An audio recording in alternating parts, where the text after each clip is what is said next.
The following presentation of the Montyman's Meditorials is brought to you by Kurt and Debbie Palmer, Roger McDermott and KHLT Recovery Broadcasting. To subscribe to this as well as any of our shows, visit our website at take12radio.com. And now, here's the Montyman with this week's meditorial. Well, greetings everyone. This is your host, the Montyman, here for this week's Montyman's Meditorial. Now, for the next several weeks, I'm going to be reading excerpts from 12 Stupid Things That Mess Up Recovery by Take 12 Recovery Radio contributor, Dr. Alan Berger. Now, the first stupid thing that will mess up recovery is believing addiction to one substance is the only problem. It is quite common for men and women who are beginning recovery to minimize the extent and severity of their problem. When I was working as a clinical supervisor in an inpatient chemical dependency treatment program, patients would often try to convince me that they really didn't have a problem with the other drugs they were using. It was just the alcohol. Well, hearing these beliefs over and over again raised the following question. Why would someone trying to get help for a drinking problem, for example, ignore or minimize the fact that smoking marijuana is also part of the problem? The answer was simple.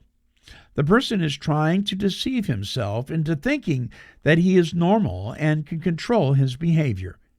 He desperately wants to believe that he can still get high, even though he might have to stop drinking. He doesn't want to see the truth.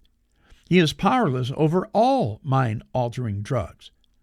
This kind of self-deception is prevalent in many shapes and many forms. Alcoholics may fool themselves into thinking that they can no longer drink whiskey, but can have a beer every now and then.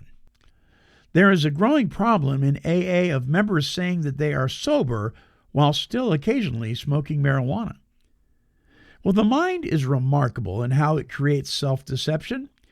We can keep ourselves from seeing the truth about ourselves and our behavior in many different ways. The technical term for this type of mental defense mechanism is compartmentalization. When we compartmentalize a problem, we keep it isolated or separated from other relevant issues. In this instance, we compartmentalize our alcohol or drug use. We keep an ace up our sleeve in case the going gets rough. Drinking or using, well, it's still an option.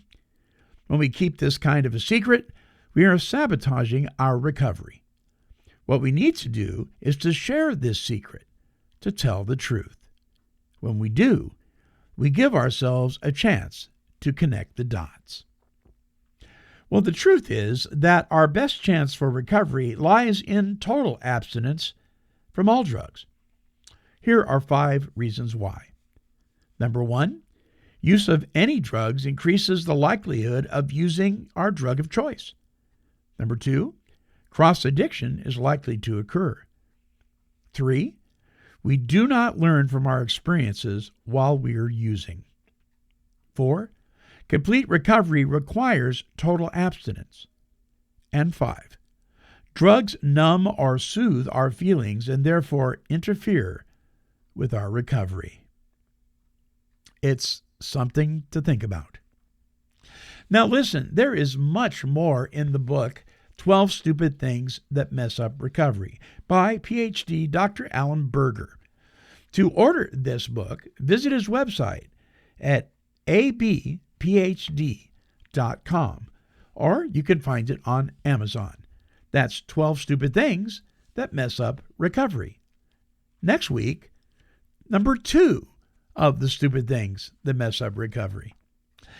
Until next time, this is the Montyman, and I am wishing God's perfect serenity for you. This has been a broadcast of KHLT Recovery Broadcasting and the Take 12 Recovery Radio Shows.